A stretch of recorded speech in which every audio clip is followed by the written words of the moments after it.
मला आश्चर्य वाटलं त्यांचा जाहीरनामा बघून. त्या जाहीरनाम्यामध्ये दोन्ही उड्डाणपुलांचा उल्लेख नाही आहे. रेल्वे स्टेशन अमरावतीचं सुरक्षित राहणार आहे की नाही राहणार आहे याचा उल्लेख नाही आहे. हे लोक मागच्या 8 वर्षापासून हीच मंडळी सत्तेत आहे. जरी निवडणुका आत्ता लागल्या असतील, मागच्या काळामध्ये जे प्रशासन होतं ते ह्यांच्याच मुख्यमंत्र्यांच्याच नेतृत्वामध्ये हे चालत होतं. मुख्यमंत्र्यांना नागपूर दिसतं पण अमरावती दिसत नाही याची खंत नक्कीच आम्हाला आहे.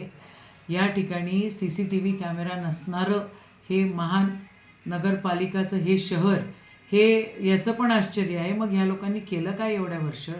गटर्स असो किंवा हॉकर्स असो किंवा स्वच्छता असो किंवा बाकी सगळ्या व्यवस्था असो, इथं दिसतच नाही. इथं त्यांच्या जाहीरनाम्यामधनं एकंदरीत असं दिसतं की हे बिल्डर लोकांच्या आणि लँड ग्लॅबरच्या मागं लागलेले आहेत. यांना हे आधुनिक शहर नाही करायचं. एकेकाळी जे महाराष्ट्रामध्ये 4थ्या नंबरवर शहर होतं, आत्ता ते 14व्या नंबरवर गेलेलं आहे. हे महाराष्ट्रामधलं शहर 14व्या नंबरमध्ये गेलेलं आहे. याचा काय अर्थ आणि याला आपण काय समजायला पाहिजे? आणि राहिला भाजपचा खेळ खंडोबा, तर जे लोक सत्तेत आहे ते एक दुसऱ्याच्या झिंझोटा ओढून राहिलेले आहेत. त्यांना विकासाचं काहीच घेणं देणं नाही आहे, स्वच्छतेचं काहीच घेणं नाही आहे. यांची नियत ठेकेदारांवर आहे, बाकी कशावर नाही आहे.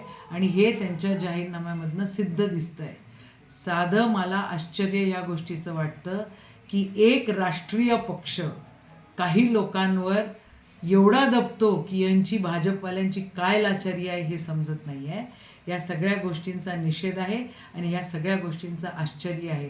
अमरावतीला विकास करणारी मंडळी तिथं पाहिजे, स्वच्छ लोक या ठिकाणी पाहिजे आणि स्वच्छ पाहिजे असतील तर आमच्याशिवाय तिथे पर्याय नाही आहे. ही पण वस्तुस्थिती.